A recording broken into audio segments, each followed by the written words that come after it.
Good afternoon, ladies and gentlemen. Welcome to the first of the webinar series on electrification challenges in sub-Saharan Africa. This is the first of the at least two webinars that we are planning currently.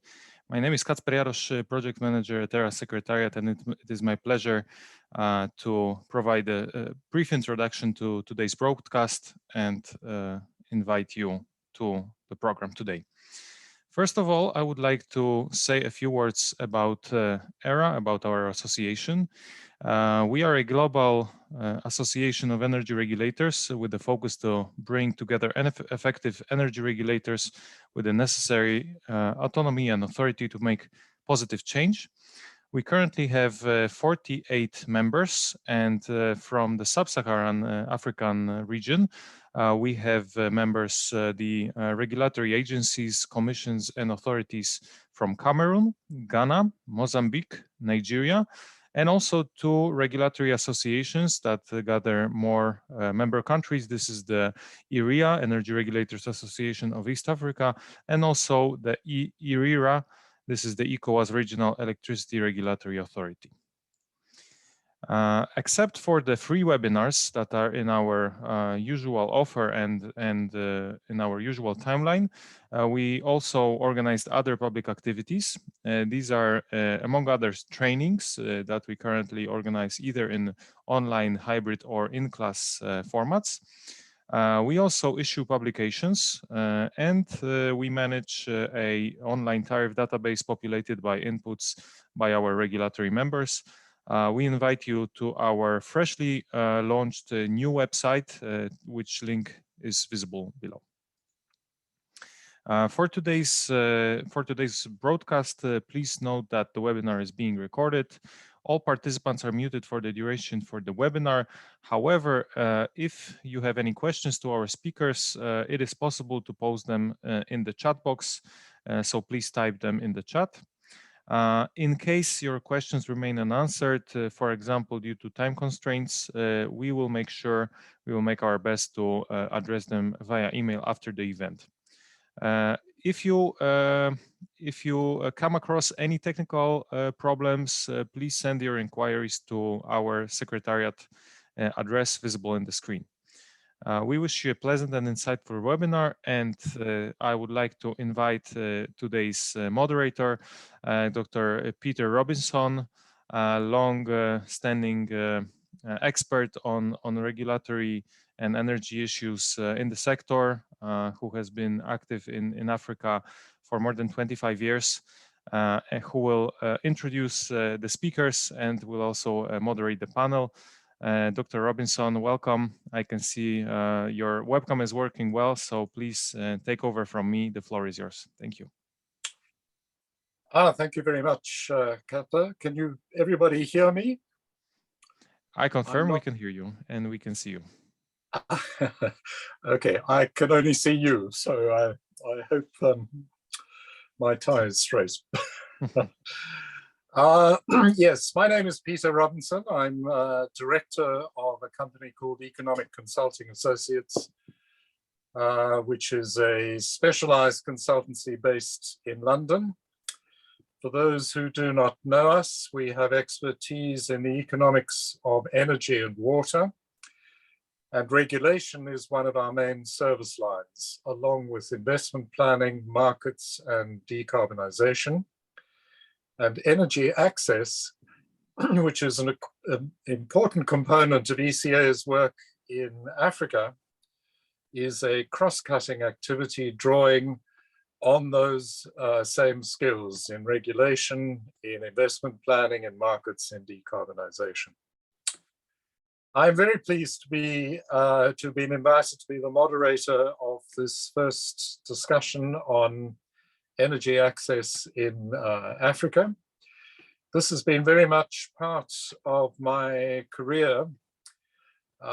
In the mid-1970s, I was a PhD student in California, and that's when solar photovoltaic, solar PV, really began to emerge as a technology. My wife worked for a company called Pacific Sun, and we had this vision that in no time at all, the prices would come down in the exponential way that semiconductor prices had been reducing.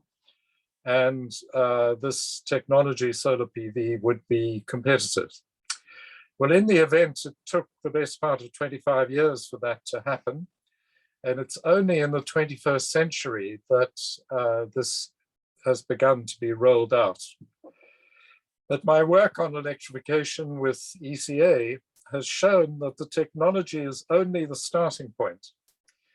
Institutional, financing, policy, and regulatory frameworks are complex and difficult, but these are what are needed to make effective use of that technology and other renewable options to bring electrification to the population of Africa. ECA's experience of electrification in Asia has been somewhat different. And if there is time, we might return to this later in the webinar. But the focus today is very much on Africa. As we will hear from our first speaker, much has been achieved in recent years in terms of electrification, but there's still an awful lot to be done. The electrification challenges in sub-Saharan Africa have many dimensions. This webinar, which is organized by ERRA, the Energy Regulators Regional Association, will focus on regulation as applied to the electricity subsector. Now, I think we have to say at the start that regulation is necessary, but not sufficient to promote electrification, and that there's a very significant interface with policy, particularly when electrification is extended beyond grid connection to embrace isolated mini-grids for communities and solar home systems for households. The regulators need to have some key elements defined by the policymakers. For a start, policymakers must define the quality of electricity supply. Which of the tiers are to be counted as electricity access?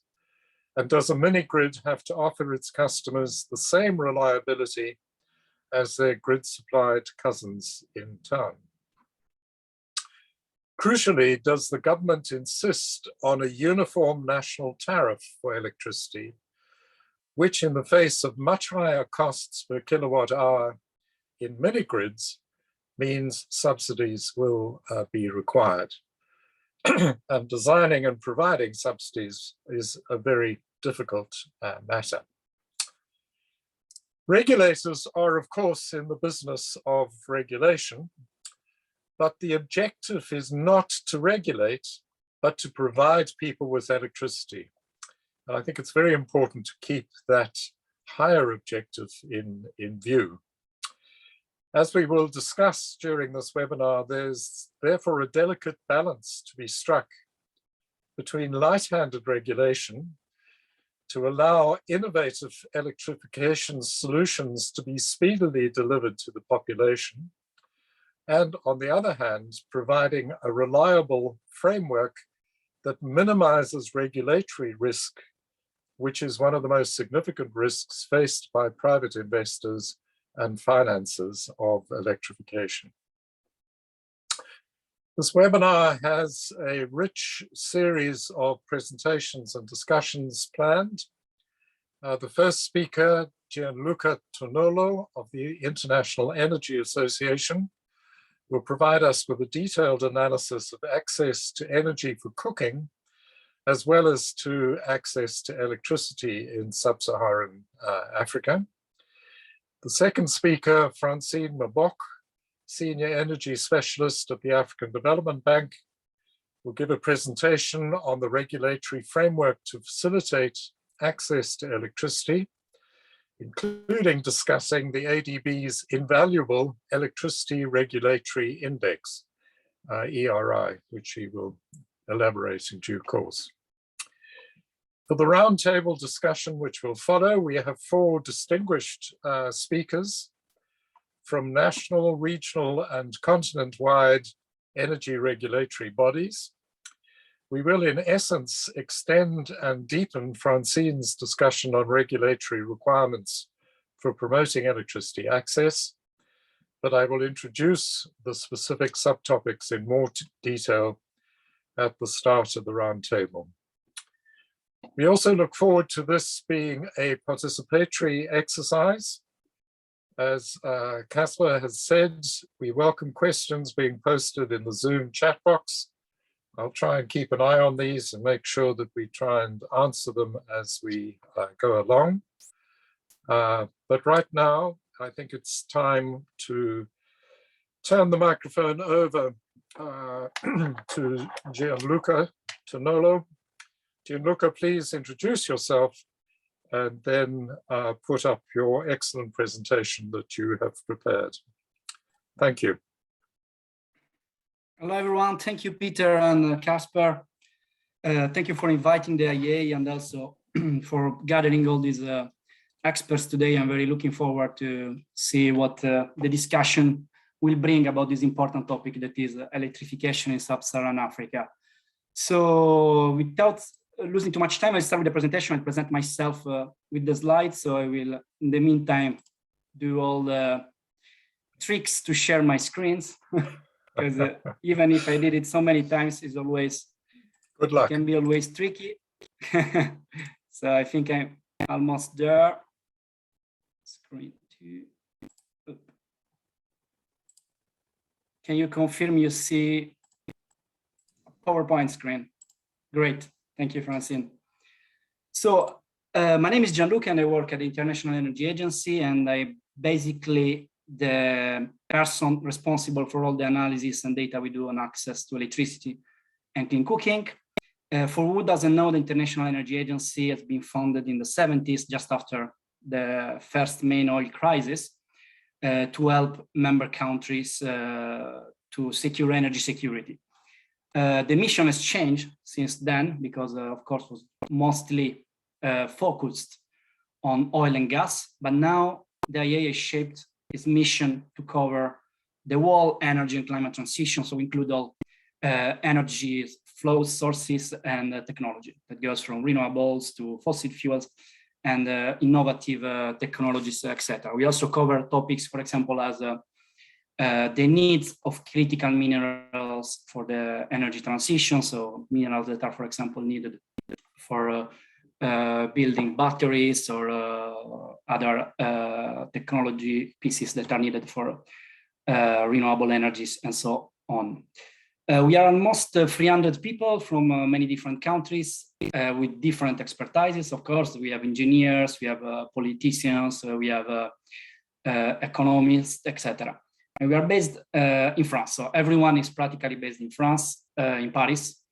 And we don't have offices abroad, but we keep a lot of contacts with governments from member countries and beyond. For example, with Africa, in this photo, we can see the Minister of Energy of Benin, if I'm not mistaken, with our Executive Director, Fatih Birol, in one of the big Africa energy webinar we did in 2019 before launching the Africa Energy Outlook. Speaking about that, we are just at the moment working on a new report that is the 2022 Africa Energy Outlook. We are doing this again, as I said, we did it in 2019 because things changed a lot, especially due to COVID, to the Russian war, but also because we are getting closer and closer to 2030, which is the date where we want to achieve full access to electricity and clean cooking, as also other SDG, Sustainable Development Goals. What we do in the IEA in terms of access to energy work. So we've been tracking access to electricity and clean cooking data since the early 2000s. We basically, especially for access to electricity, use government sources. So we directly exchange with ministries, with utilities in the different countries. And so we are relying mostly on supply data. For example, the number of connections from utilities or the number of mini grids in operation and how many people are connected to these mini grids, etc., etc. Besides data and tracking, we also work on analyzing and tracking policies and targets. So we try to understand what are the ambitions of countries in terms of access, and also what are the policies that they implemented to achieve this ambition. And we also try to analyze the gap between the ambition and the implementation of these policies. This is why we create different scenarios to take into account different inputs. For example, we have the STEP scenario, that is stated energy policy scenario, which is a business as usual scenario that takes into account all the policies that are in place or that are officially stated by governments as today. And so we draw a line to the future and try to understand what happens if these policies only are in place. Then we have other scenarios like the sustainable development scenarios or the net zero emission scenario, which are carbon constraint scenarios where we try to achieve specific climate goals in line with Paris Agreement and beyond. And there, in both this scenario, the SDG 7.1 goals are all achieved. So access to electricity and clean cooking are achieved by 2030 in all countries. And we try to draw a pathway on how to achieve this. We also have new scenarios now, as I mentioned, ambition, where we will try to draw what will happen if all the targets the country set really are met. And then we can compare it with the policies in places, as I say, to see the gap between ambition and implementation. For example, these are kind of analyses that we are looking to do in upcoming publications. We also do reports, and in each report we do, if it's talking about developing countries, of course, we speak about access to electricity and clean cooking. This includes the World Energy Outlook or Africa Outlooks, like the one we did 4 years ago now, or the one that is coming this month, and they will be published very soon. So stay tuned to this, because there will be a lot of interesting analysis, not only on access, but also on power grids, on renewables integration, on fossil fuels, on hydrogen, what is the future of the African energy sector. Let's now speak about access to modern energy. The definition is given by the UN SDG goals, and the SDG goal 7 is to ensure access to affordable, reliable, sustainable, and modern energy for all. Modern is because we know that many people have access to cooking. Most of the people in the world have access to cooking, but there are more than 2 trillion that have no access to modern cooking technologies.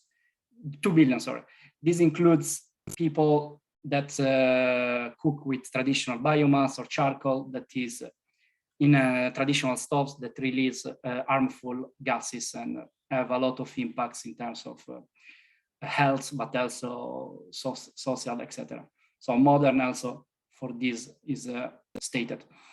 How do we define access to electricity? This is very difficult because everyone can define access to electricity differently. We can define access to electricity as how many people are connected to the grid, or how many people are consuming electricity, or how many people are consuming a certain amount of electricity. There are different definitions. The World Bank did a very good job, like in defining the multi-tier framework, where we see like different level of access with a very well-defined definition. The IA, in our projections and analysis, we try to define people and households that have access, the one that have at least, that are able at least from the supply side, but also on the demand side, meaning they can purchase the electricity that is enough to power basic or essential energy services to electricity. This includes some light bulbs, charging a phone, having a radio, and eventually a fan and a television. But what is capable to do that? Of course, a connection to a stable grid is capable to do that. Most mini grids connection are also capable to offer this access as we defined. And some other standalone systems can do that, but many small systems, like for example, Pico Solar or solar lanterns, are excluded from our definition of access to electricity. They provide, of course, an important improvement in a household's life, but we don't include them in our counting of people with access, because we think that energy service delivered from solar lanterns is still not enough. I can't show the same definition for clean cooking, but I think today is not the main topic, but basically we define as clean cooking everything that uses modern energy technologies that are clean and safe. This can include also biomass, but used in improved, advanced, and intermediate cookstoves. This means there are cookstoves that can burn the wood and the fuels and the charcoal, for example, and other woody wastes in a way that the gases released are not as much and harmful as in traditional stoves. Important to note that electricity is included there, and electric cooking is a very important piece because we can interlink and look at synergies between achieving the goal of access to electricity and access to clean cooking. There are many linkages also because sometimes, many of you know very well, it's very difficult for electricity distributors to make revenues by providing electricity to poor households because demand is low.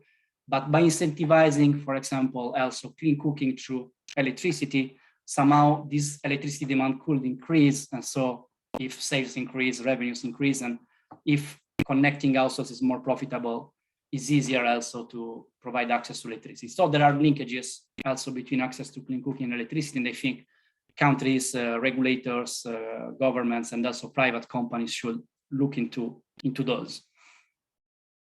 But now let's see what happened, like what are the historical trends of access to electricity as we defined in sub-Saharan Africa.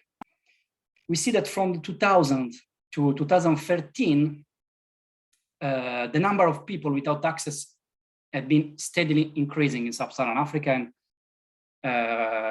by almost 100 million, yes, from 500 to more than 600 million in 2013. But 2013 was a very important year where the efforts made by governments to support new connections start paying back. And we have seen a first decrease in the number of people without access that stayed till 2019. However, we have noticed with preliminary data and some estimation that the COVID crisis most probably have reversed this trend in sub-Saharan Africa. So we estimate that today there are more people without access in sub-Saharan Africa than there were in 2019. This is because population growth have been outpacing the slowdown connections that have been slowed down by the pandemic. What is the impact of the pandemic? Of course, it's not only slowing down new connection that can be grid or especially with off-grid solution during lockdowns, for example, many solar home system companies were not able to deliver new products, but also the pandemic reduced household income. So households were not able to pay for a connection or pay for a solar home system, or also households that had already access to electricity were reducing their consumption or reducing their level of access. At the same time, now there are energy prices that are increasing, as you have seen. So there is a double effect in there. And all this Russia-Ukraine war, as we have been analyzing in the report that will be released soon this month, is also worsening the situation. The World Bank, for example, estimated that in sub-Saharan Africa, due to COVID and the Russian-Ukraine war, there are 25 million additional people in extreme poverty. Extreme poverty means people that live with less than $1.9 per day. And these people, as we'll see maybe later, or you will see in the report, are not able to pay for the electricity required for satisfying basic energy needs. So this is very important to note. Sub-Saharan Africa, there is a lot of people in extreme poverty, and affordability is also one of the issues. COVID and the current situation are making this even worse. Let's see a bit the global access trends. You can see in red Sub-Saharan Africa, and these are the number of people without access in the world. In 2000, Sub-Saharan Africans were representing less than half of people without access in the world, but today they are more than, much more than half. I think is 4 out of 5 people in the world are without access to electricity are in Sub-Saharan Africa, as you can see from this graph. This graph also shows the future in our scenarios. So the blue line is the steps, and also the area chart continues with the steps projection. That is a business as usual. And as you can see, it's very dramatic that by 2030, if additional efforts are not done, still more than 650 million people will be without access to electricity in sub-Saharan Africa. And if you see the green line, the NZ, that is the net zero emission scenario that achieve full access by 2030, the acceleration in new connection and efforts to achieve these targets is huge. So it's very challenging. Here we can see more details on the connection, on the scenario that I just showed, where we need to do a very strong acceleration. We can see the number of people without access in gray or brown. I don't know, you see the color of this area that is decreasing to 0 to 2030. And in the other colors, we see people that are gaining access, which technology are using. We can see already that around 45% of the people in blue and dashed blue, dashed is by renewable origins, are gaining access through grid connections, while the remaining more than half of the people gaining access are doing so with mini grids and standalone systems, which include solar home system and other renewable technologies. Important to note is that there is the need of multiple solutions, not only grid connections. This is not because grids is more expensive or whatever. Is for different reasons. One is because some very remote locations are very difficult to be reached by the grid, by grid extension, and will be even more expensive in terms of cost per kilowatt hours or cost per connection. But even where sometimes grid is cheaper than other solutions, we have noticed in our analysis that grid will not be fast enough, grid extension will not be fast enough to reach full access for all by 2030. So if we want to meet the SDG goals, we need to rely both on grid and off-grid systems. And of course, after 2030, we see the grids reaching most of the people by 2050, where off-grid system will need, in the cases that is possible, be integrated to the grid. This is especially for mini grids. And this raises a very important point of the need of frameworks and the incentives for off-grid solutions, frameworks for mini grids that define what happened to mini grids when the grid arrive is very important to de-risk any investments in mini grids. And that we have seen mini grids are very important to reach the access goals. So they play together with grid and off-grid solutions. What to say else here? I think we have seen in our scenario, most of the people getting access do so also with renewables, because grid is greening more and more in sub-Saharan Africa in our net zero emission scenario, as well as mini grids are more and more hybrid and battery plus solar mini grids, while standalone systems are shifting from today or some years ago that was mostly diesel generators to mostly solar home systems and other renewable solutions. Let's see a topic that we just touched here. This is an analysis from the World Energy Outlook from last year. We did on affordability. And here we try to estimate the number of people in Africa and developing Asia. So this is not only Africa, but it gives a very good idea that are connected to electricity, but yet are not able to pay for extended energy services. This means having, for example, at their home, like people in more developed countries, television, a refrigerator, for example, but not something excessive. I'm just speaking about having a small refrigerators plus a television, some light points, and charging a phone. So this number of people in the world, that is 700 million, even before the pandemic, were not able to pay for an extended bundle of these services described, even if they were physically connected to electricity. This strengthened to the point that access is not only a supply problem, it's not only developing a generation and connections, but it's also tackling poverty at the same time. So the short term will be incentives probably, and social tariffs maybe, but in the long and medium term, we need to focus also on making sure the electricity as it's used permits households to improve their income, and then making them able to pay for more electricity by themselves to make the whole electricity market more sustainable.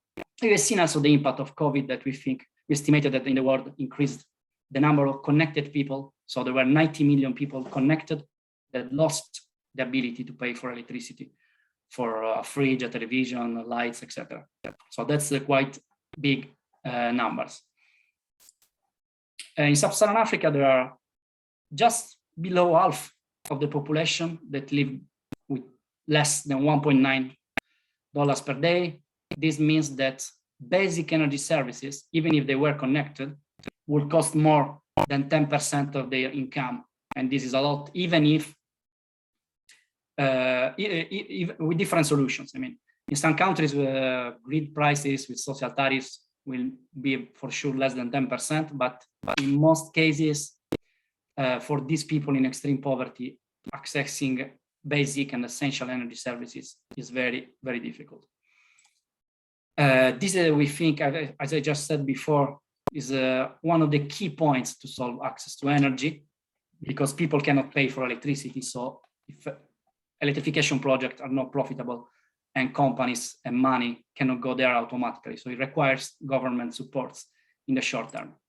And solutions are different. As I said, electrification shall go beyond connections and provide people tools to increase their revenues by targeting productive uses, not only household uses, to develop also other infrastructures like roads, to provide access to finance to people, to develop demand stimulation measures like incentivizing the ownership of efficient electric appliances. And with that, I'm finished here. I have some conclusion, but I think Peter was about to stop me because time is gone. And here I'm just trying to say. Finish. Not at all. Okay. So to conclude, I'm just wrapping up what just said in the slides. Modern energy services is a right of everyone, but yet in the world there is a lot of people without access, and half of the people in sub-Saharan Africa are not connected. So this is half of the population. 1 in 2 people is a very striking number that we have to keep in mind. The pandemic and now the current situation slowed down all the progress that have been done. So now we need even more actions, policies, and investments than before. Also, we have only 8 years left to achieve the SDG goals to 2030. I would say 7.5 probably. Multiple solutions should be considered. Grids alone cannot solve the problem, so we also have to invest and develop a good environment for off-grid solutions like mini-grids, solar system, etc. And as I just said in the last slide, access shall also aim at improving household income. So it should, when you electrify a village, you should electrify, of course, households, but some households have rural businesses, so you should also look on how to help them to access the tools to improve their agricultural output, for example, so improve their revenues, or what kind of businesses can be developed in this village can be analyzed, and some incentives can be given to develop this business closer in the villages that can represent first an anchor load for electricity suppliers to sell some bulk electricity, and also for people living in the area, representing a potential improvement of their life through jobs, etc. Important to tell again, I think I said many times, some advertising, but in June, so this month we'll release the African Energy Outlook 2022 with a lot of information. Much of them I didn't share it in these slides because it's still under embargo. So there will be new analysis there, and I think it will be interesting for regulators to look at what he had done there, even if some figures are maybe macro, right? We look at sub-Saharan Africa as a whole. We go with many case studies country by country, but I think what the main points we are giving and doing there or highlighting are important for energy regulators. Thank you very much. So I'm done now with the slides, and I think I need to go to give the floor back to Peter. So I'm not going, sorry. Many thanks, Gianluca. You covered immense amount of ground very competently in interesting fashion, and you kept to time. This is wonderful. You have introduced a number of very important themes for this discussion. The size of the problem in Africa, 650 million still not electrified in 2030 on the STEP scenario. We absolutely have to do better than that. But as you've pointed out, it has to be via a combination of different electrification strategies. Much as we would like grid electrification to be extended to everyone, off-grid, mini-grids, and standalone systems have an enormous role to play. And this is the area where the regulatory framework is difficult, and we will discuss this at some length. Not least is it difficult for the economic regulation because of the affordability issue that you highlighted. And I'm pleased that you ended up on a note discussing the importance of developing businesses. The Association of Mini-Grid Developers in Africa have done a couple of surveys, and we are helping them analyze the latest one. And in the latest one, the average consumption by customers, these are both household and productive enterprises in mini-grids in their members, is 6 kilowatt hours per month. This is totally inadequate. It's at a level that hardly justifies the investments that have been made, not viable, and not contributing to the overall goals of electrification. Electrification is supposed to bring social and economic development. I think our aim has to be to pursue SDG 7, access to energy, in a way that feeds into the overall SDG 1, which is the reduction of poverty. If you can reduce poverty, provide people with a means to afford electricity, then you get into a virtuous cycle where they can use electricity for productive uses, earn more income, use the income to enhance their lives by buying a greater variety of end-use appliances to make better use of electricity. While I've been talking, a question has come through. Thanks for the presentation. This is from Midas Carbergs. The IEA provides a very interesting view on technologies. How are these technologies decided in your outlook for 2030? Does the IEA consider the affordability to decide the right electricity solution? For example, if households have limited willingness to pay, is a lower tier solution selected, off-grid system instead of a mini-grid connection, for example?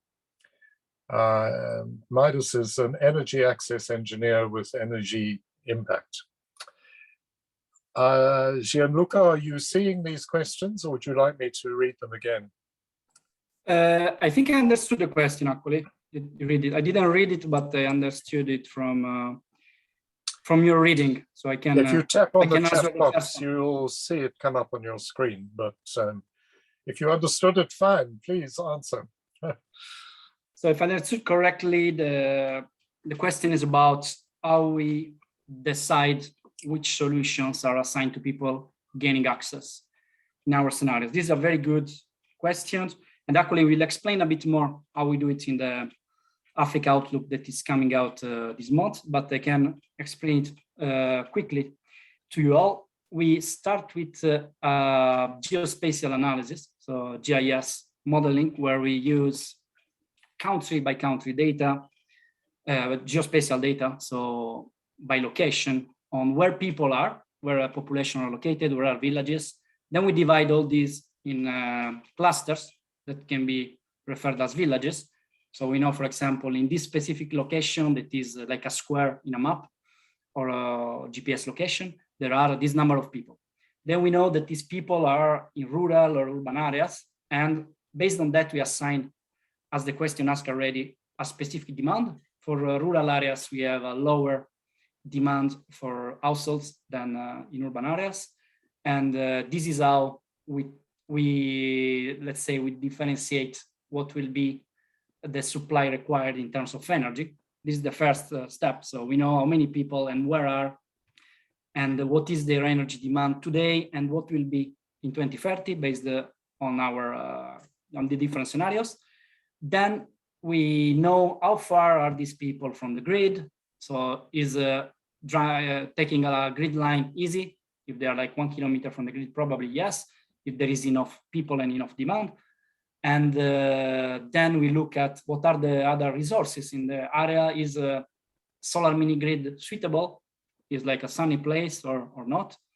Or is close to a river, so maybe a micro hydro plant could be installed there. These are all data that are available. Some of them are a bit outdated, of course, especially the number of people by areas and the distance from existing and planned grids. This is evolving very fast, so it's very difficult to have up-to-date data. But I think in the global picture we do for the whole region and for some bigger countries where we go more in depth, it gives a good option. So what we do is we find, based on all this, so distance from the grid, resources, and demand of each of these clusters, we calculate based on some assumptions what is the least cost solution, what will be the solution that will be the cheapest one. This is the first step. By doing that, we'll find that in many cases grid extension will be cheaper because of economy of scales, of course. In many cases, like having a centralized plant is cheaper than having a solar system in terms of energy output, but per dollars, for example. But we also take into account in the next step how fast new grid extension can be done. And we have seen that in historic examples, especially in Africa, this has been in many cases very slow. Sometimes from the day a project is approved can take 5 to 10 years, we have seen, to be completed. So this is not the time we have to achieve SDG 7 by 2030. So we add this, let's say, speed component. And here, even if sometimes, and for some villages and location, mini grids or solar home system or other off-grid solution are more expensive than a grid extension, at first, these people will gain access through this off-grid solution because of the speed. We don't want them to gain access in 10 years. We want them to gain access as soon as possible. And then, as I said in the presentation, we also model how this will evolve. So someone that got access with a mini grid, maybe 5 years after, this mini grid will be connected to the main grid. So it becomes part of the main grid as well. And the same thing can happen on for off-grid systems. I don't know if I answered, if it was clear. I try to give most of the assumptions and modeling, let's say, steps we implement here. Gianluca, Midas is very happy. I think you gave a very comprehensive answer. Meanwhile, my friend Ife from Nigeria, welcome. I'm pleased to see you on the call. She writes, thanks, Gianluca, for a very interesting presentation. I completely agree with the issue of affordability for rural households still remains a major challenge to electrification. And like Peter said, the ultimate solution must also focus on poverty eradication and better economic empowerment. Are there examples of case studies where this more holistic approach to energy access have been used? And any comparative analysis with the basic standard approach to energy access, particularly in rural communities?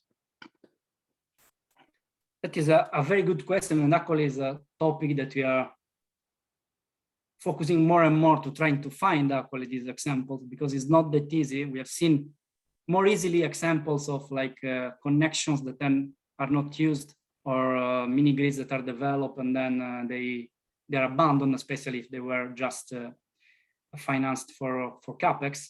We have seen also good examples, and there are some new companies that are popping up in the access sector that are studying, as I mentioned before, demand stimulation possibilities on each village. So they go there and they analyze what business can be developed in this particular village.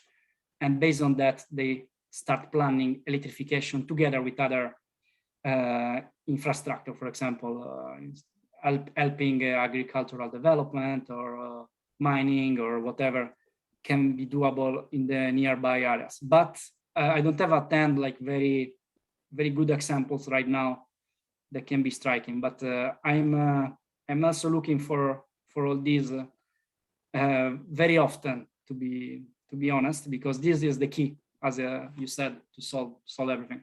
I think it's a slow process. At first, we need both. We need to incentivize a bit energy, but at the same time, we need to look on how to develop these rural areas in a way that income can arrive. And a way like is for sure is not giving electricity for free, because it's been proven not sustainable and also not very effective, as people don't see the value and they will not be incentivized to develop businesses, etc. But yeah, sorry if I couldn't answer the question, but it's very Thank difficult. you, Gianluca. This is actually a huge topic and a new area of research and implementation.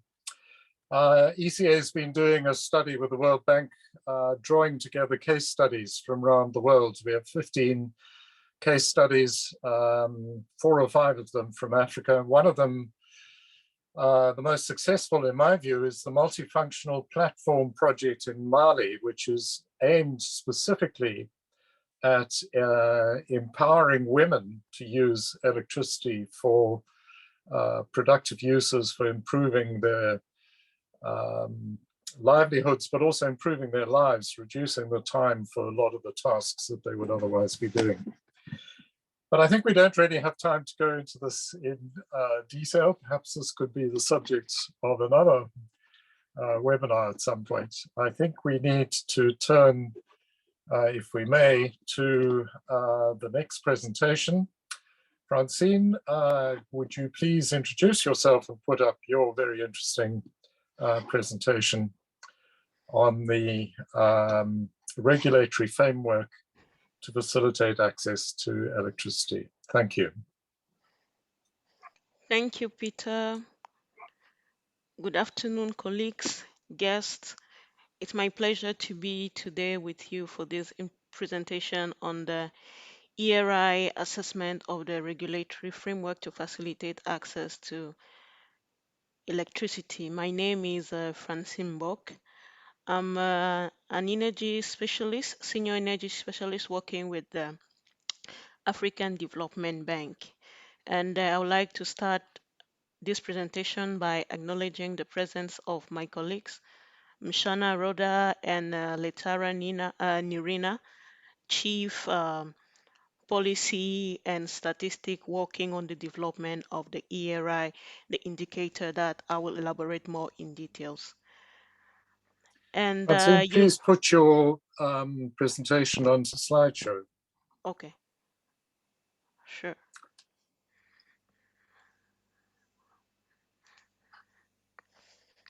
Can you see the? Thank you. Okay. Yes, perfect. Thank you. Okay, so you heard very interesting statistic from Gianluca, the statistic calculated by the IEA. Nowadays, it is estimated that 700 million people don't have access to electricity services in Africa. This is painful statistics, and these generally pushes a lot of people, institutions, NGOs to wonder what's the cause of such a blatant lack of electricity access to the continent. What's the issue? What's the root cause? And as you can imagine, there's no straightforward answer to that question. There's a combination of factors that cause this situation, that cause such painful statistic. And for the sake of the presentation today, we will be looking at it from the African Development Bank side toward the lens of the enabling environment, because we believe that it's good to have the infrastructure. It's good for people to get access to the electricity for all the productive use of this electricity. But if the appropriate regulatory framework enabling environment is not in place, not all of this could happen. So from the AFDB side, we have been recently looking at the creation and the assessment of this enabling environment with the ERRA, the Electricity Regulatory Indicator tool that we have developed.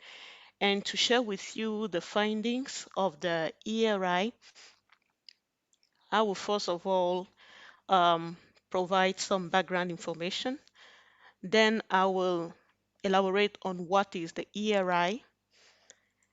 I will present the result of the ERRA on electricity access framework for the 2021 edition of the index. Then I will present the findings of the ERRA on electricity access framework, and we will conclude. For those who don't know the African Development Bank, AFDB is regional multilateral development finance institution established to contribute to the economic development and social progress of African countries that are the institution's regional member countries, RMCs.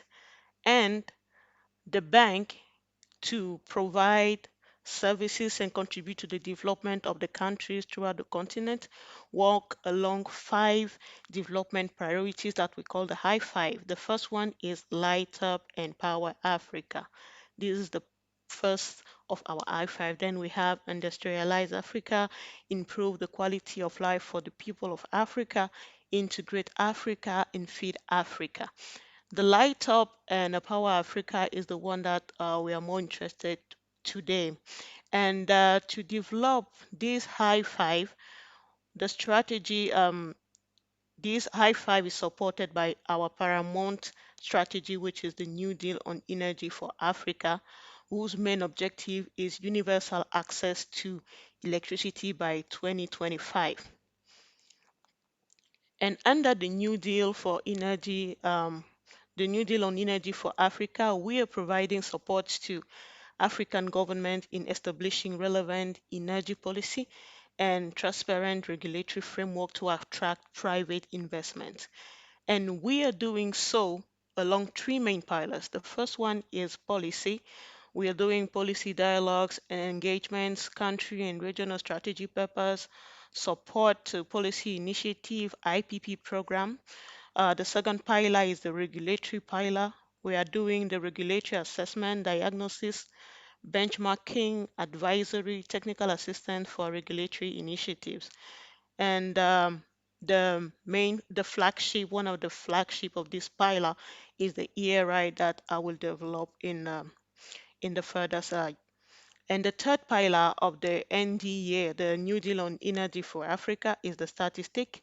We do data consolidation, analysis, and we have also under this pillar our flagship initiative, which is the AEP, Africa Energy Portal, which is a one-stop shop for information and data on energy sector for Africa. In the title of the presentation, I was referring to the ERI. ERI stands for Electricity Regulatory Indicator. And what is the ERI? The ERI is an empirical assessment of the regulatory environment and performance of electricity regulators in Africa. We started the ERI in 2018, and since then, we have been involving and engaging a tremendous number of countries. We started with 15 countries, and today we are covering 43 countries. Here are a sample of the reports, the 4 reports we have already published, and we are working currently on the publication of the 5th edition of the ERI. The ERI instrument includes benchmark based on continuous growing proprietary database of utilities and regulators across the continent. In 2019, in order to bring around the table all the stakeholders of the electricity supply chain, we had on the table the chambers of commerce. But we have discontinued the participation for various reasons, and we are working on bringing them back on board because we believe that they are key actors, but finding a way to incorporate them is not always the easiest. But we are making sure that in the narrative or the report, we're incorporating feedback we are receiving from them. The ERI assesses underlying regulatory factors that impact performance. understand regulatory shortcomings to identify a set of interventions for success. We prioritize the intervention program needed to improve regulatory performance. And we also do a track of ongoing progress and catch potential issues early on. We in the ERRA approach make sure that we keep a regular communication dialogue with all the stakeholders, the regulators, the utilities, to make sure that the result in data we are presenting in the ERRA report are factual, accurate, and really reflect the reality of what is happening on the ground regarding the regarding the development of the regulatory framework. So what is ERRA? ERRA is a composite index made up of three sub-indexes, three main pillars. We have, first of all, the Regulatory Governance Index, which is the institutional and legal design of regulatory system and framework within which decisions are made. This is mainly the how of regulation and is generally the work done by policymaker in the design of the regulatory framework. What are the regulations, the laws, everything that is in place. The second pillar of the ERI is the Regulatory Substance Index, which is the actual decisions, whether explicit or implicit, made by the regulatory entity or other entities within the government along with the rationale for the decision. This is the what of regulation and is the regulatory actions toward achieving sector policy. So not only do we want to make sure that the regulations are in place, but we also want to make sure that these regulations are effectively and actually implemented. The last but not the least pillar of the ERI, where the main contributor is the utility, is the Regulatory Outcome Index, which assesses the impact of regulators' actions and decisions on the performance of the power utility and consumers. It's a measure of the extent of achieving sector objective. In a nutshell, it's the so what of regulation. And to calculate these main pillars and indicators, we are using a set of 18 sub-indicators spread across the three regulatory pillars, and we make appropriate recommendations under each sub-indicators. For the sake of this presentation and the purpose of the webinar today, we will be looking at specifically at licensing, mini-grid, and facilitation of access to electricity. I will now give you a snapshot of the performance of the countries under the ERI in 2021. We have elaborated this grading scheme with colors. The green represent the high level of regulatory development, where most elements of strong policy, regulatory, legal, and institutional framework are in place. The yellow is for the substantial level of regulatory development. The orange is for the medium level of regulatory development, and the low is the low level of regulatory development. You will see here the scores, the band of scores corresponding to each color. And you can see the top performer in 2021 was Uganda, and you will see the dominant color is red, even if we have a good number of countries in the yellow band and also in the orange band. And for Uganda, which has been the top performing countries for the second time in a row, and no, not the second time, the third time in a row, the country has a well-developed electricity regulatory framework, and the regulator have the capacity to exercise the necessary regulatory oversight and authority on the regulated entities. I was saying that throughout the ERRA, all the sub-indicators, the 18 sub-indicators, we are calculating. All the data we are collecting have an impact, the answers to this question have an impact on the access to electricity. It is difficult to say that, oh, this indicator is specifically for electricity access. All those are interlinked.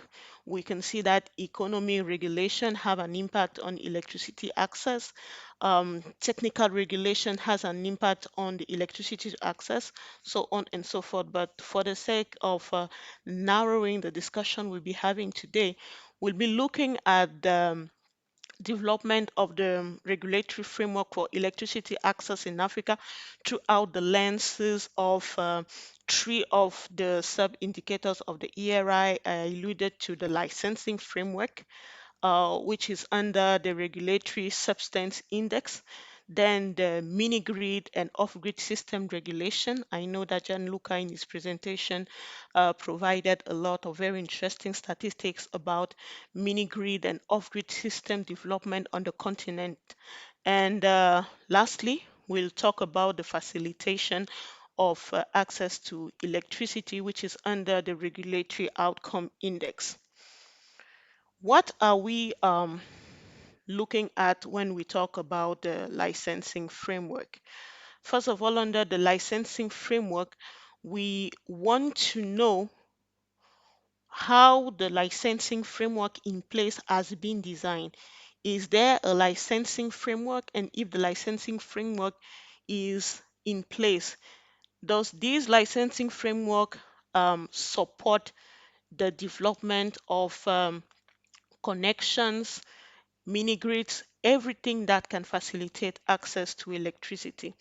And we have found out that in 40%, 24 countries of the ERI sample, there's an absence of simplified and light-handed frameworks for licensing procedure for off-grid and small-size system, which limits the development of energy access for rural and small population community. And this is very important because, as you know, the classic licensing framework, the red tape is so important that it is clearly the first bottleneck for the easiness of access to electricity. Not only is it cumbersome, but it takes time, um, it's costly.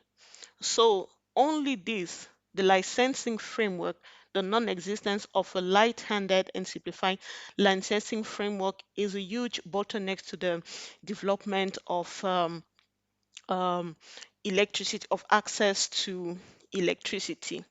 However, we have also noticed that since 2019 that we are tracking these sub-indicators, that more and more countries are developing and publishing transparent procedures to guide investors in the acquisition of requisite licenses to enter the power sector. We can see that we are on a positive curve, positive trend since 2019. And with the work we are doing in the implementation of the ERI recommendations, we are expecting these trends to continue on the positive slope.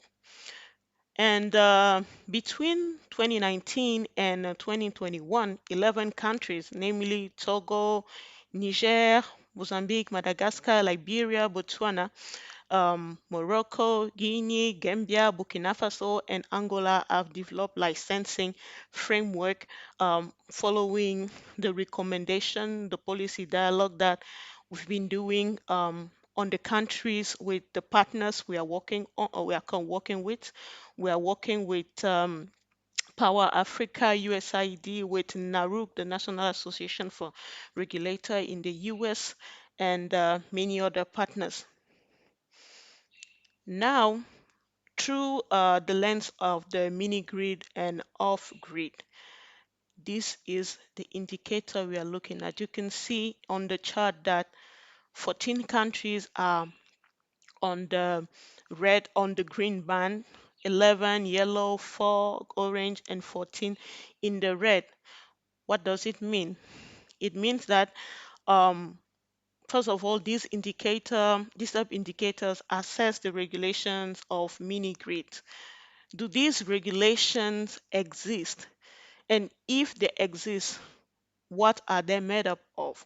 Do they incorporate specific measures that can really and actually allow the main stakeholders, the private sector, to get involved in this sector in order to increase the access to electricity? Because in the under the mini grid, not not all the utilities can are willing to get involved in this sector because of the risk, the technology risk, also the financial risk. They are not sure that is something that is profitable. So these are some of the reasons that they are not willing to get into that sector, because some of the time the regulation is the weak link. And we noticed that for this one, the average score was 0.6 627 in in the yellow band, which illustrate the substantial level of regulatory development for the countries which have this framework in place. And of course, we have noticed that these regulations exist in 26 countries. There are national programs in 28 countries to promote mini grids. 22 countries have national electrification plans that set out least cost electrification pathways, but 15 countries still do not have them. Policies 22 also have policies that allow private mini grids to sell mini grid to electricity to the main grid. We also noticed that looking specifically into those mini grid frameworks, for the countries that have those, that incentives are available, and they include duty exemptions to support mini grid development. In the 28 countries we alluded to, we have capital subsidies in 18 countries, grants in 21. We also noticed that standards have been developed for mini grids in 23 countries, and their connections code for 24. Mini grid specific licensing regimes are also available in 21 of those countries.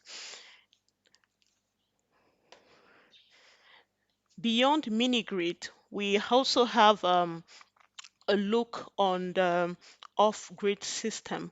And we noticed that there are national programs to support standalone systems in 24 countries.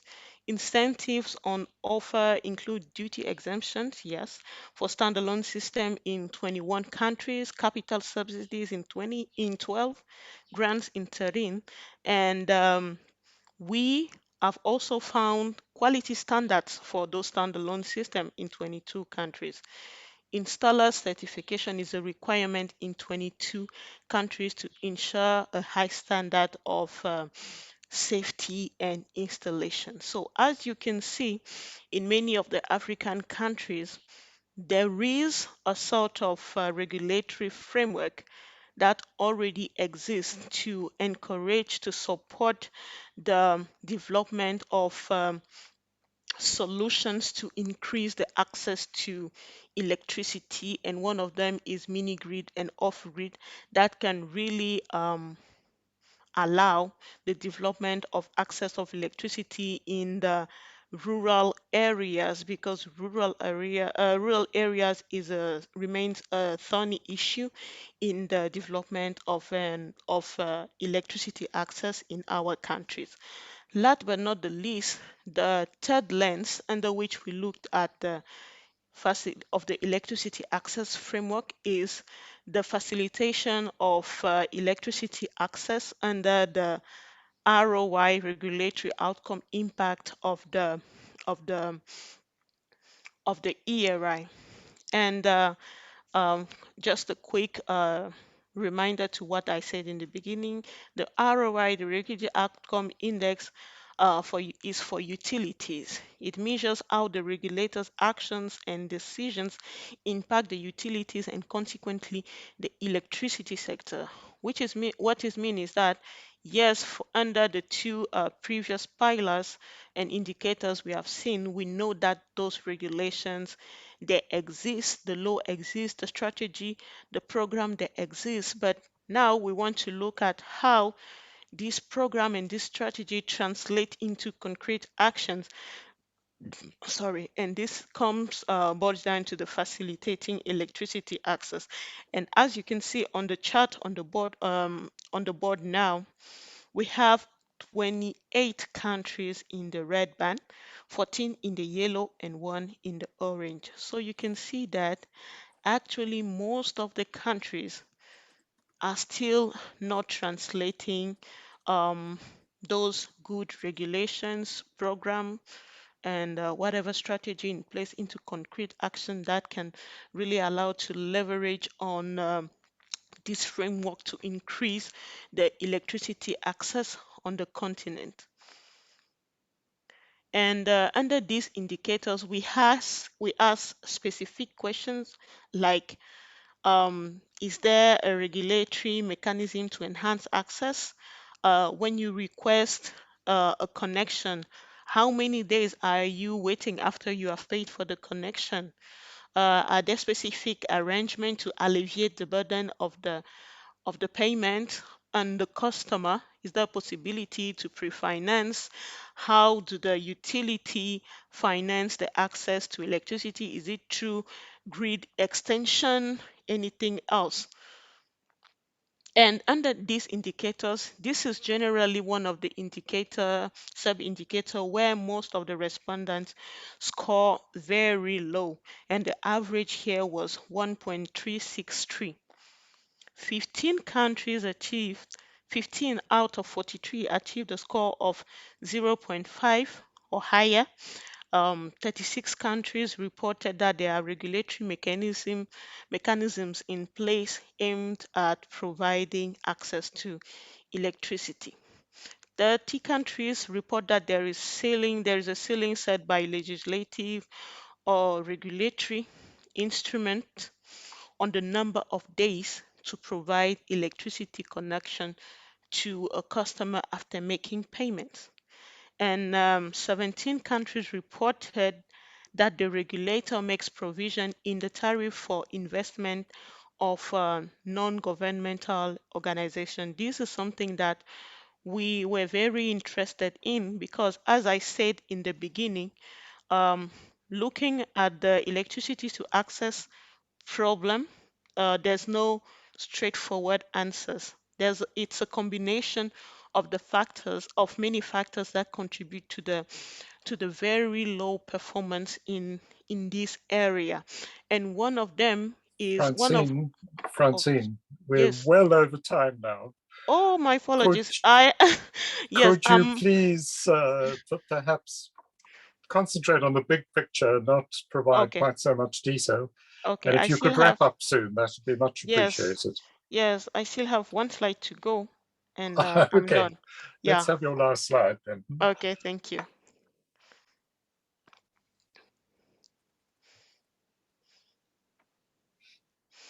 Okay, and then after looking at all these sub-indicators, we have found that most of the electricity companies in the region are insolvent and cannot expand access without budgetary support provided by their respective government that is often unavailable.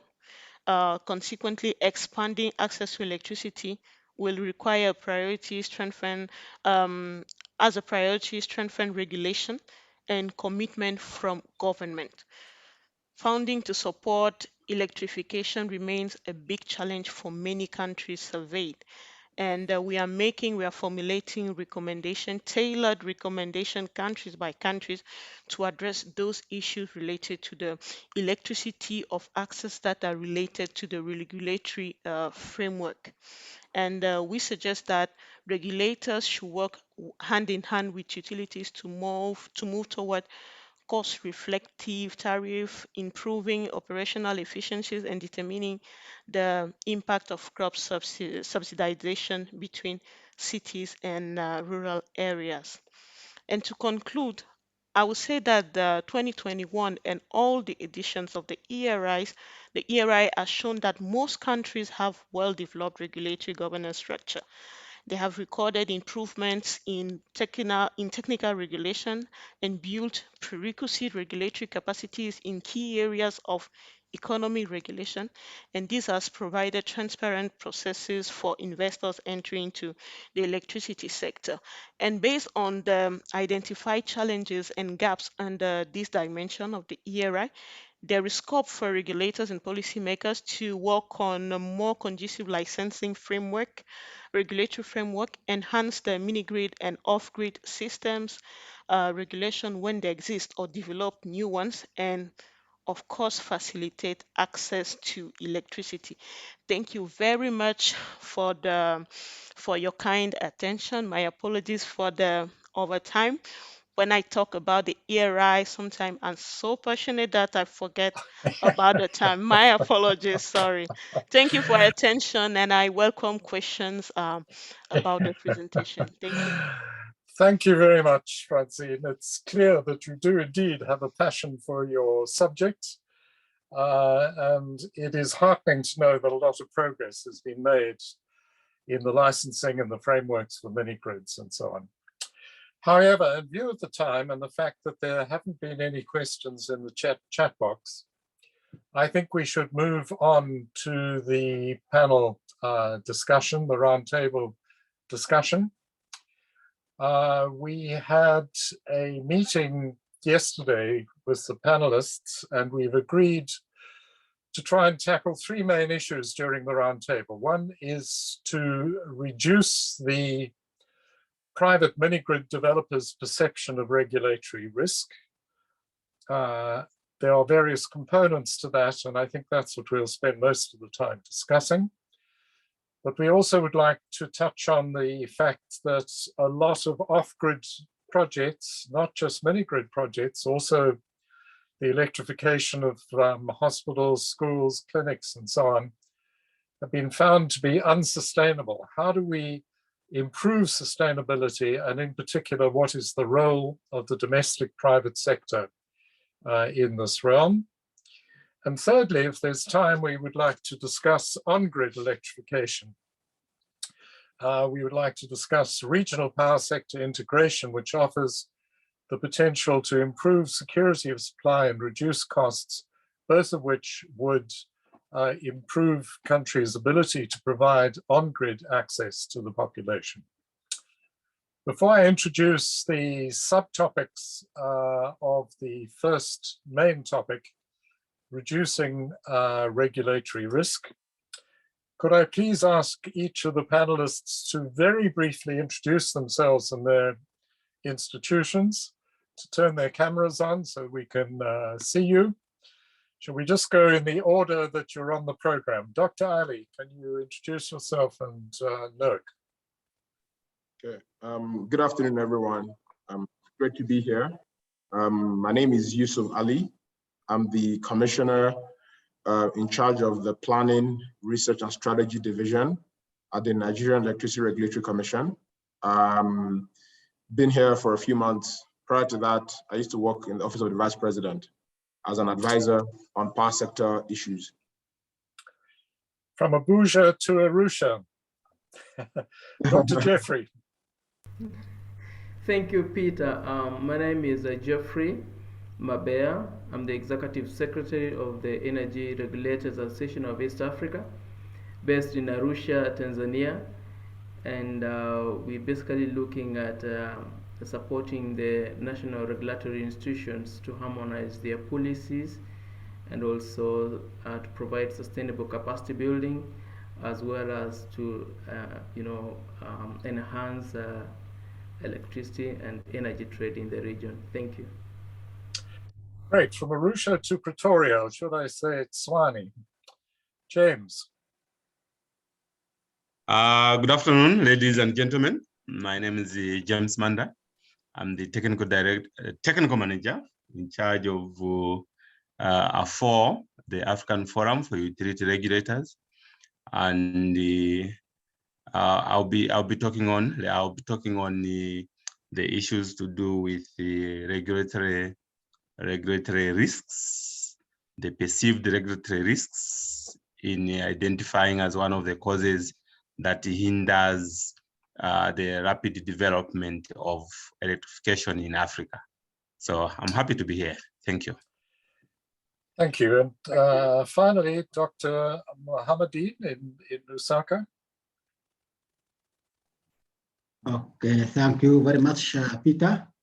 My name is Mohamedain Tijani Safanas. I work for the Regional Association of Energy Regulators for Eastern and Southern Africa, which is RAERESA. I am the Chief Executive Officer. RAERESA is one of the specialized institutions of the Common Market for Eastern and Southern Africa. RAERESA is based here in Omesa, which is Lusaka, Zambia. So we are trying to build the capacity of energy regulators, to bring them together, to share experiences, and also to harmonize the policy and regulatory issues. And today, maybe I will put some emphasis on grid electrification regulation of regional markets. Excellent. Welcome to all of you. I look forward to this discussion, but let's try and keep our comments short and to the point. The first topic is reducing private mini-grid developers' perception of regulatory risk. And we feel there are three main elements that mini-grid developers are concerned about. One is the certainty of cash flows. Second is conditions of market entry. And the third is what happens when the mini-grid arrives, because these have all been mentioned already by the previous speakers. But let's start with the certainty of cash flows. What are the conditions related to the recovery of costs and investment returns? How can investors enforce payment discipline of the off-taker or the customer, particularly when the customers are struggling to afford electricity? What kind of government support is needed to secure the investors' cash flows? And what role can guarantees provided by development partners play in reducing the perceived level of risk and increasing access to finance? James, would you like to start by telling us a little bit about your tool that you developed in AFUR? I'm not sure there's time to make the presentation, but if it's very short, you're welcome to do that.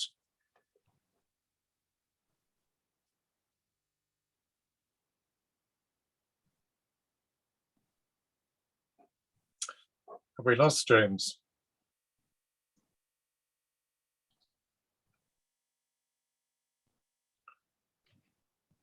Well, who else from the panel would like to come in on this subject? Jeffrey? Sorry, I had a bit of challenges, but yeah, I've sorted it out. I was offline. Okay. It just went blank. So just reiterate what you said just now about 2 minutes ago. I went through the issue of the set of questions relating to the certainty of cash flows. Yes. And I suggested you start by telling us a little bit about your tariff tool. Yes, yeah.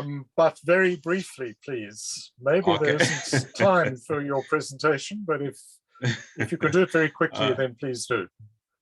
Okay, great. Okay, so thanks very much. And I appreciate the opportunity to share with my colleagues how we can enhance cash flows, because one of the regulatory challenges or risks, so as to say, has been identified as a lack of cost-reflective tariffs.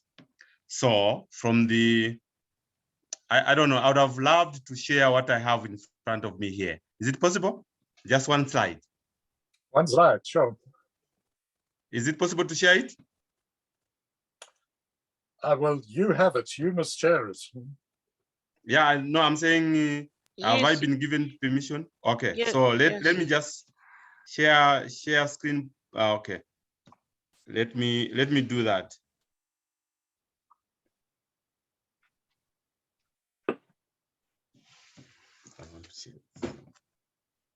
I'll be.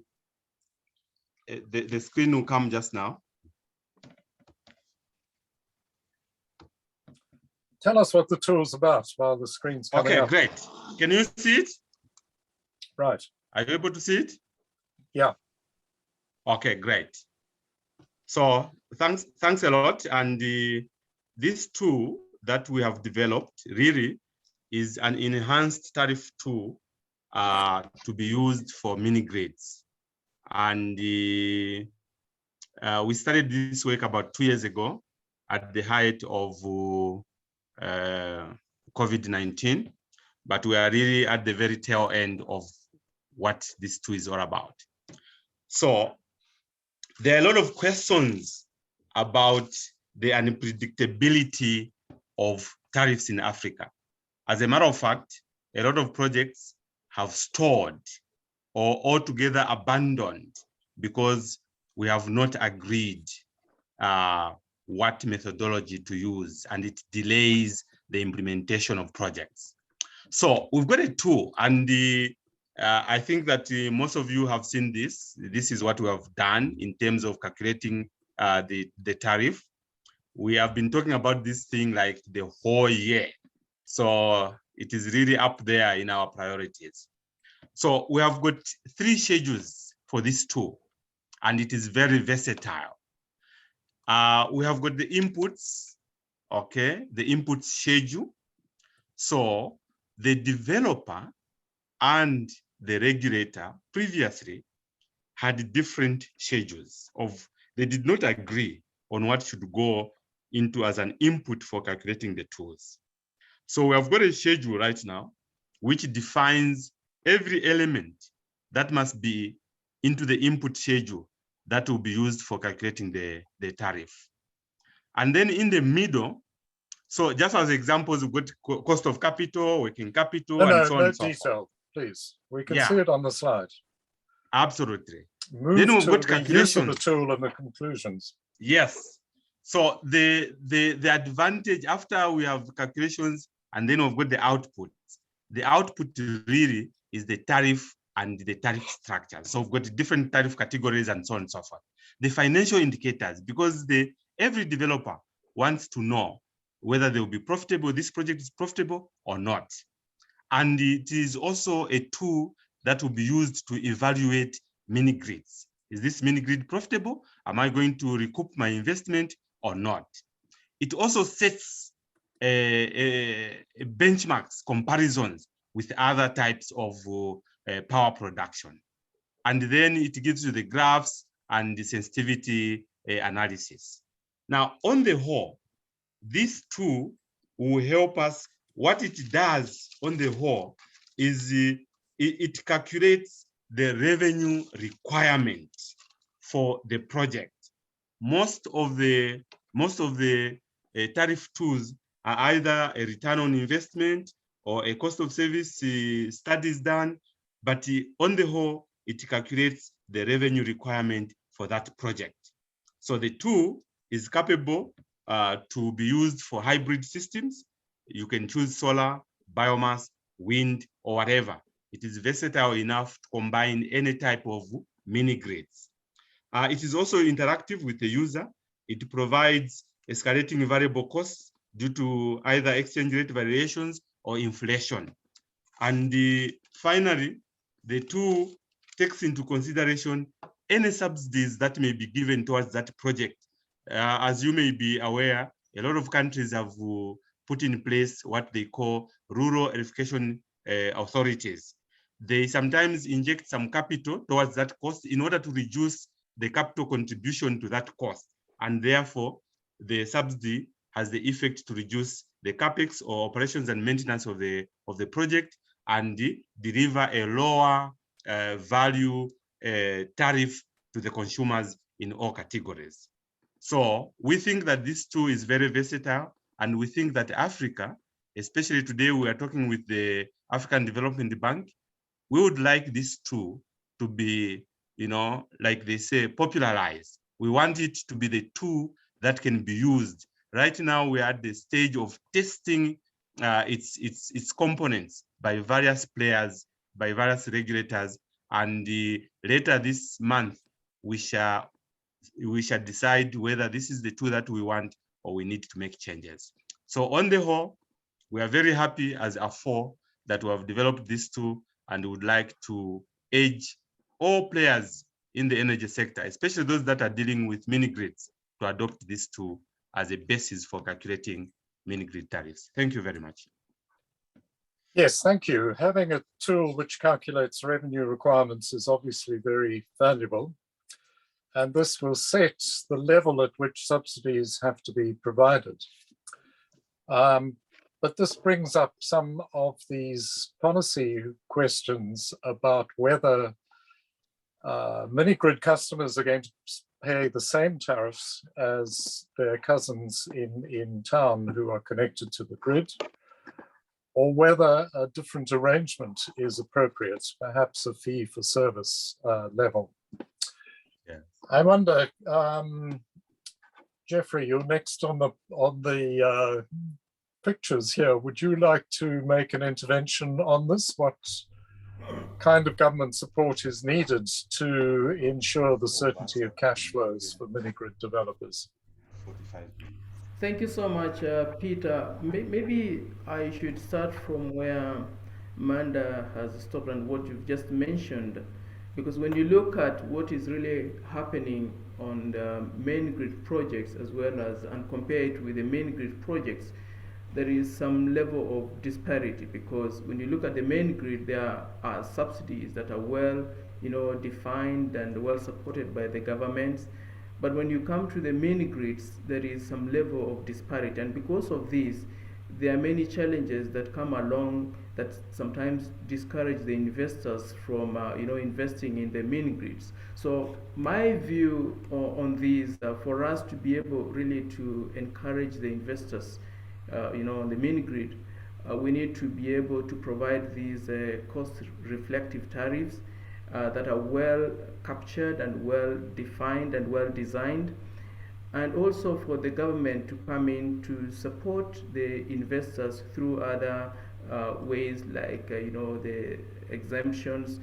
That way they can be able to lower the tariffs and the customers can be able to afford the energy, and also more people can be able to gain access to electricity. So I think, yes, the government has to play a key role through the provision of these subsidies, and also like in the form of exemptions, capital exemptions and grants. Then that way the tariff will be slightly lower and affordable to the consumers, who can be able to then pay for these resources. Thank you. Yusuf. Thanks, Peter. This is a very interesting conversation, and I think Nigeria, there's some experience that we can share. So the agency responsible for rural electrification in Nigeria is called the Rural Electrification Agency.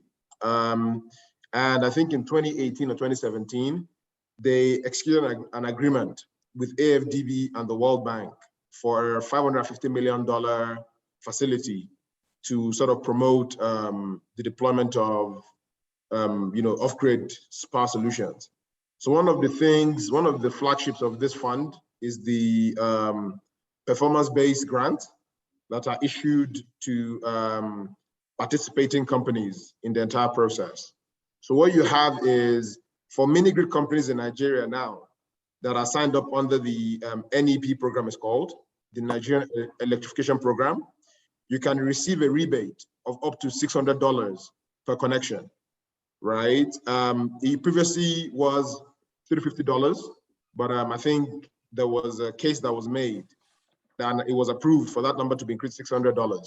Now, in the spirit of sort of like understanding the fact that the pure economics of off-grid make it very tough, I think this $600 rebate is has been a very important mechanism to invite and attract investors into the mini-grid space in Nigeria. I'll just further reemphasize, I think, the importance of the bilateral, willing buyer, willing seller framework that allows developers to bilaterally contract and negotiate with developers. That's one of the provisions that we have in the 2016 mini-grid regulation for Nigeria. Now, obviously, there's an acceptance of the fact that customers are not always going to be the most enlightened, right, in terms of like negotiations. So there's a regulatory provisor that ensures that the regulator is able to do an open book review of whatever is negotiated between the developers and the beneficiaries, the customers on the project. So I think with this rebate, obviously that is factored into the economics of the entire project, and the expectation is that there's a substantial reduction in the cost that is ultimately passed on to the consumers for the developers to achieve positive cash flows from transactions. Thank you. Excellent, thank you. Interesting example. Mohamedain. Okay, thank you very much, Peter. And I think this is a very interesting topic.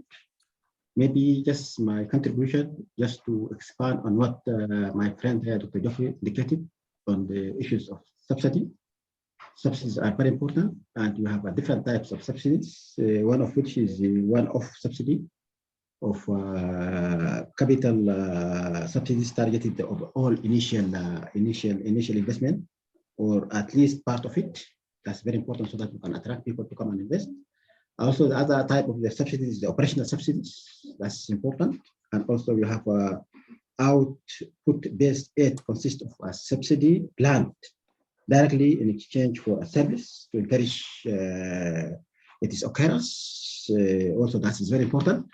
And also the pro-poor rate subsidies, subsidizing energy use of the poorest one. For the regional economic communities, I think they have a very important role to play, because they have to bring all the countries together. So they have to come up with some guidelines, models, and so on, so that at least member states can domesticate. For example, if I can share the experience of COMISA, I think in the last 4 years or so, COMISA managed to develop a number of guidelines, one of which is off-grid electrification guidelines. So now most of the member states are using it, and they are domesticating it. And also now we are moving to, for example, procurement of renewable energy or energy as such projects. Also, those guidelines have been developed recently, and now we are taking it through the adoption process.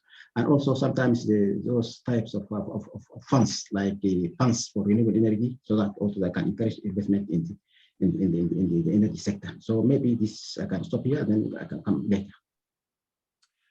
Thank you.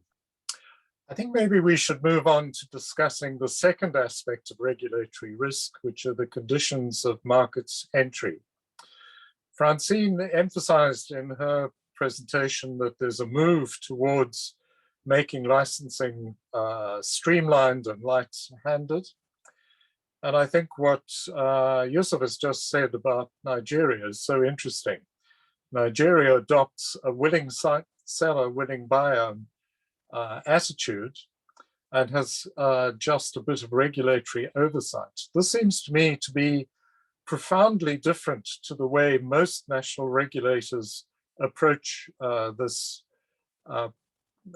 issue of off-grid electricity. They approach off-grid generators as though they were massive on-grid generators that require the same kind of licenses that they would give to a 400 megawatts combined cycle gas plant.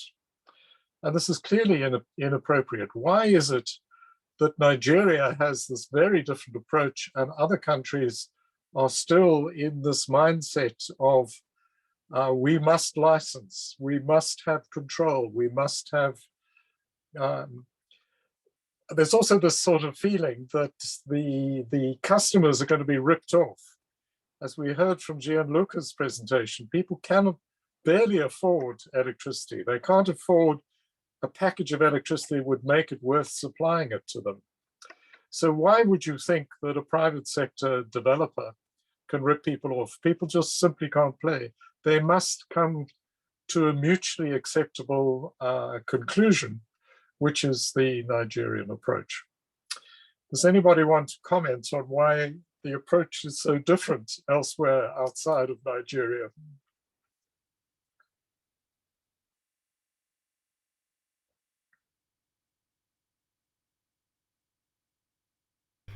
Let me come in probably, maybe say something before Yusuf comes, speaks.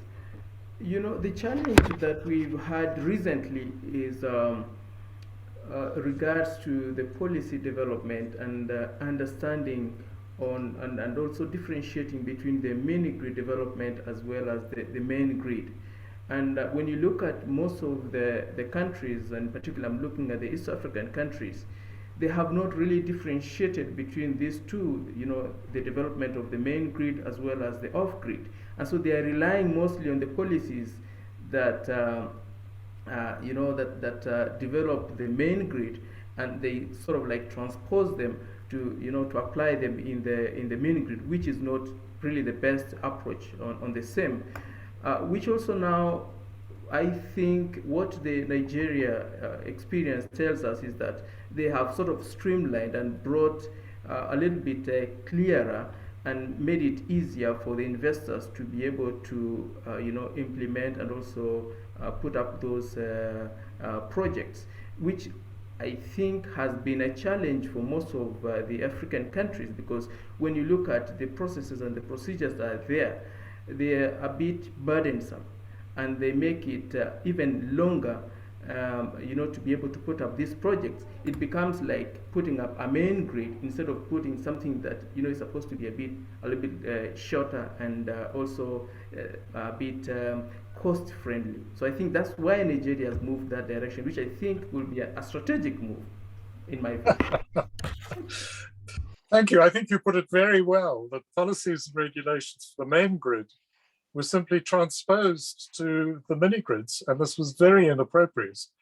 And the supposed success in East Africa is largely for the provisions that were made in some countries, in Tanzania, for example, that below 100 kilowatts, I think it was, the mini grid developer could move ahead. The mini grid developer basically could do the willing seller, willing buyer model that Nigeria is pursuing. And there were many communities which very quickly were electrified. But then the late president in Tanzania said, no, this won't do. This should be regulated. So they removed that provision and immediately made it more difficult for communities to obtain electricity. Yes, it'd be very interesting if you can explain why Nigeria got off on a different footing on this, and whether we can use whatever it was that enlightened the policymakers in Nigeria to try and put the same message across in other countries. Thank you. No, I mean, I think it's very interesting. I'm going to do a bit of speculation here, because unfortunately I wasn't I wasn't in the room when sort of like this thing was being crafted, but I think I have an idea of what led to it. And it's very interesting. I think, you know, the challenge Nigeria has faced when it comes to electricity supply has been more pronounced on the grid, right? I mean, I don't need to give a history lesson of the privatization from 2013. And, you know, and unfortunately that has not quite reaped the benefits that were anticipated. So my sense actually is that sort of that understanding that the status quo with respect to the grid wasn't quite delivering on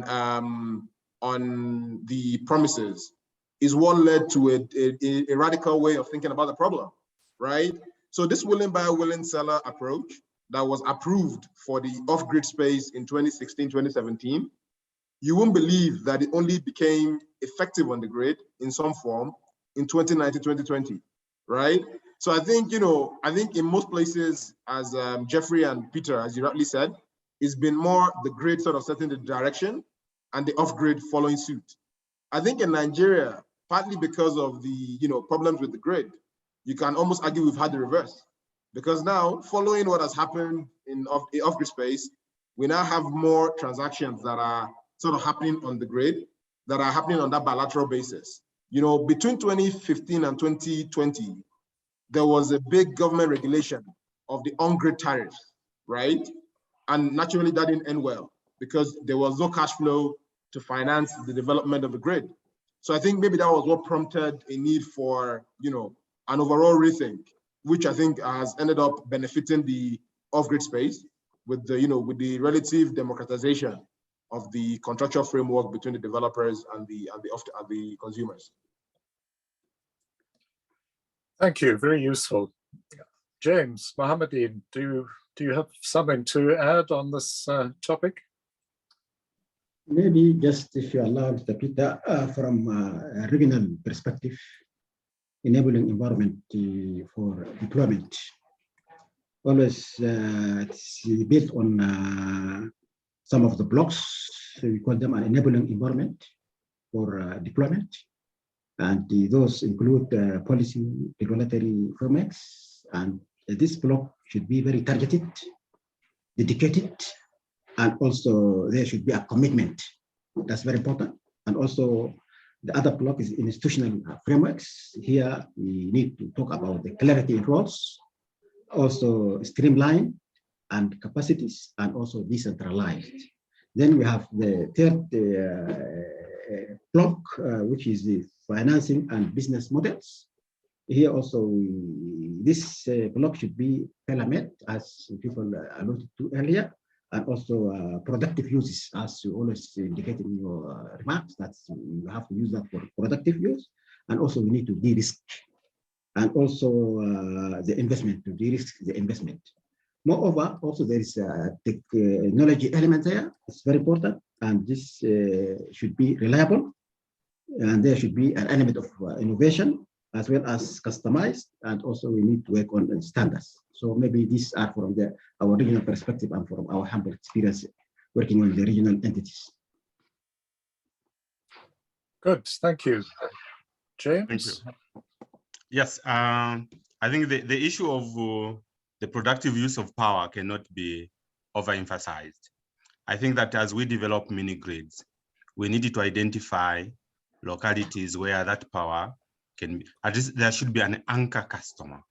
For example, a tower, a communications tower, or things like that, so that it is sustainable. Because from yesterday, from Wednesday, and Tuesday and today, you mentioned that the average consumption for power in most households in rural areas is about 6 kilowatt hours. That is very insignificant, and it may not count towards the profitableness of that project. So that issue must be taken seriously. The other issue that I wanted to mention was, when we talk about the development, especially in Africa, where the numbers are staggering, 650 million people without access to power, when we talk about development, we're thinking about international investors. We are thinking about international companies. I think we need to have a shift. International investors are so averse to the risks, even those that are just perceived. On the other hand, local investors, national investors, can easily tackle the so-called risks that are perceived by international investors.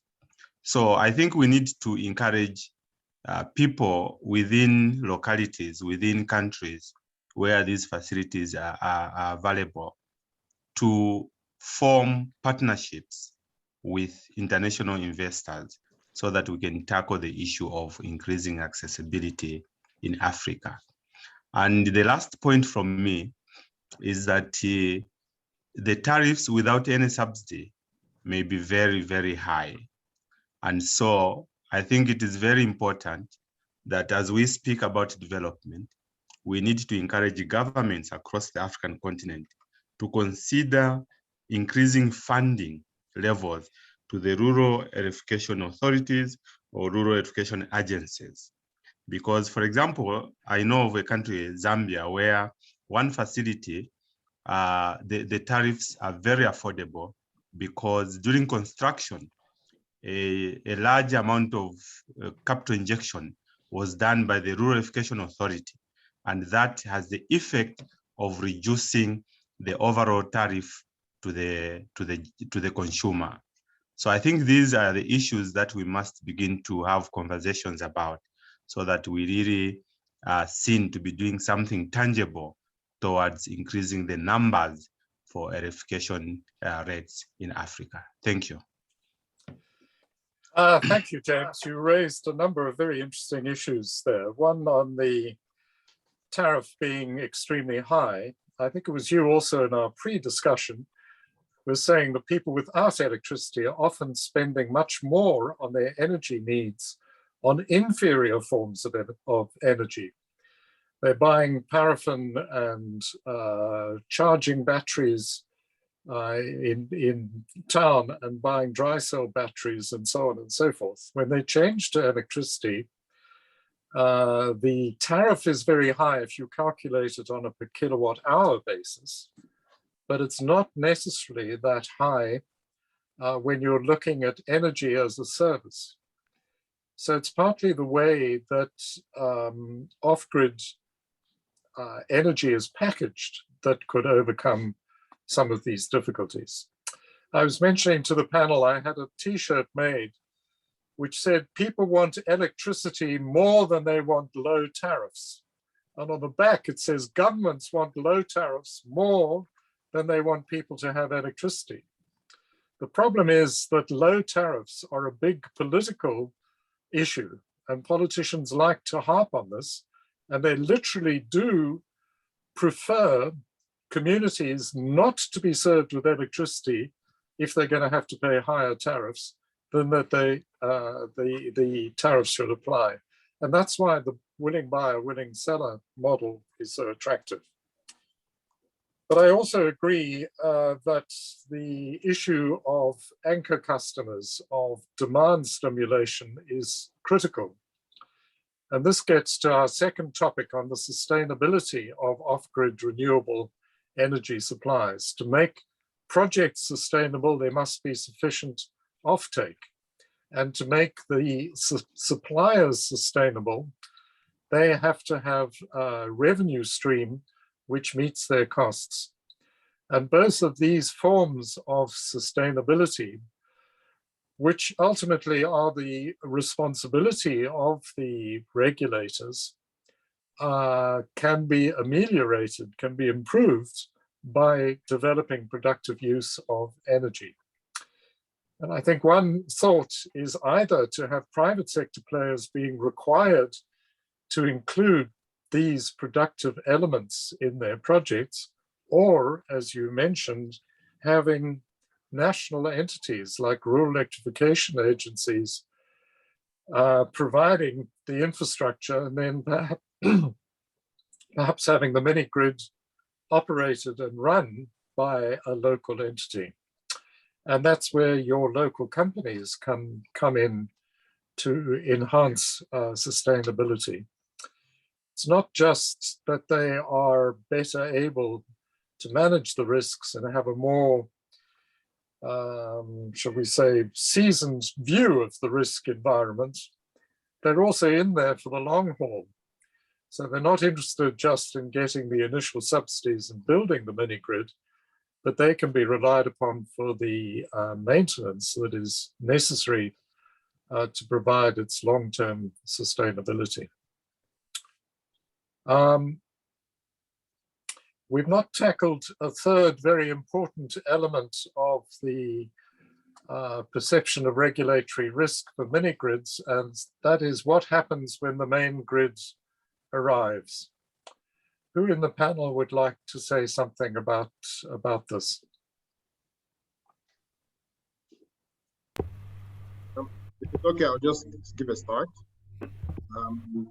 Good. So in Nigeria, as part of our mini grid regulation, there's a very clear framework for the determination of the residual value of investments, right?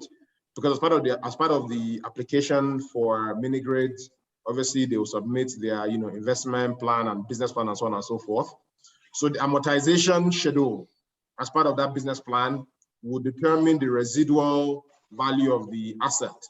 So the way the regulation is structured, it basically says, if I invested, let's say, $100 over a 20-year depreciation, straight line depreciation of the $100. If for some reason the grid expands in year 10 and I need to exit, there's an obligation on the distribution company to compensate me to the value of $50, right? So that's something that we've put in place, and the feedback that the Commission has received has been very positive from investors, because as you rightly said, the risk of getting overrun by grid expansion is a very major one for prospective developers. So the feedback around this framework has been very positive, and we are beginning to see more traction in the mini grid space as a result of this. Excellent. Panel, there's so much more that we were hoping to discuss and could have discussed, but regrettably the time has now diminished, and I think I should do the wrap up. But many thanks to all four of you, and indeed to the two previous speakers.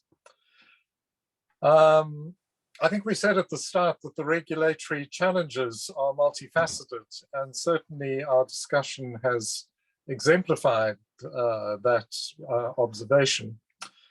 So it's difficult to really home in on the common themes, but I think, let me say firstly that we are struck at how daunting the electrification challenges are in Africa, from Gianluca's presentation. Progress was being made from 2013 to 2019, but it is very daunting that the post-COVID world is reversing this.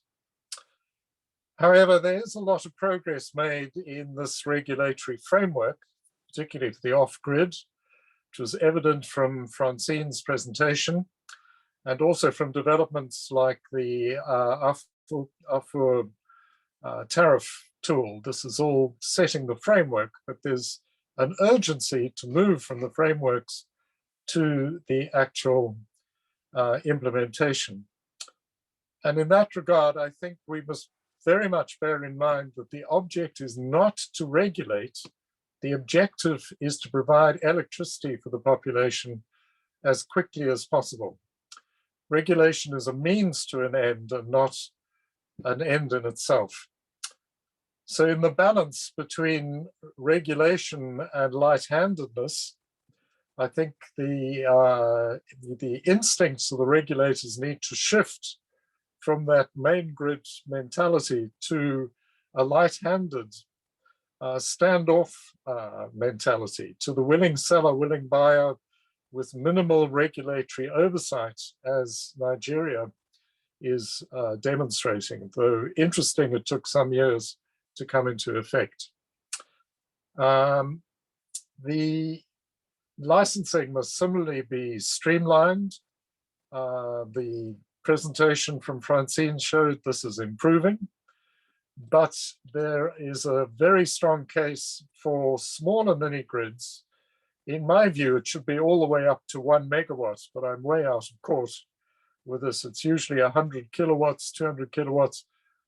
These small systems should just register with the regulator and not have to go through some permitting or licensing operation.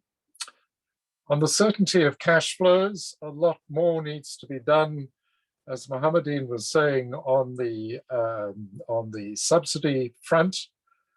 But again, there are interesting examples which can be applied in different domains. The performance-based grants in Nigeria, this is an interesting model which I think can be pursued. We discussed, but not sufficiently, the sustainability of off-grid projects. This requires much more attention from the start to be paid to productive uses of electricity. What IFI called a holistic approach. I think that's a very good catchphrase to latch onto, to try and move the agenda forward. The agenda not just of electricity access, but of contributing to the overall goal of improving the standards of living and reducing and ultimately eliminating poverty on our continent. let's also bear in mind that off-grid is a transitional electrification solution. Ultimately, the aim is universal grid electrification for all. The Gambia is so fortunate that they will be able to achieve this in short order, but most countries have a different geography and population distribution, and many grids and off-grids will be part of the solution for quite some, part of the minimum cost solution from those GIS models Gianluca was talking about for some time to come. But when the main grid arrives, this is something to celebrate, but the mini grid operator needs to be assured in advance through the kind of residual value calculation, which is known and agreed at the start of the project, that they are going to be adequately compensated. We unfortunately didn't have time for some of our other topics. We didn't get to regional power sector integration, but maybe these can be dealt with at a later time. ERRA's next Africa webinar is planned to be on Wednesday, the 9th of November. And whereas this webinar covered the overall electrification picture, the second one will focus on case studies of off-grid installations and small-scale renewables. The second webinar will be moderated by my ECA colleague, Andrew Tipping, and more information will be provided by ERRA in due course. Let me just finish by thanking ERRA for organizing this webinar and for the nearly 50 participants who took part. We're very appreciative of your presence, but a special thanks to the speakers and the panelists on the roundtable for the stimulating discussion we had in what was really quite a short time period. Thank you. Thank you very much, Dr. Robinson. I would also like to join you in thanking our distinguished speakers and panelists of today. And last but not least, thank you so much, sir, for providing such an excellent and comprehensive moderation to our event. Indeed, let me once again remind that the next webinar will take place on November the 9th.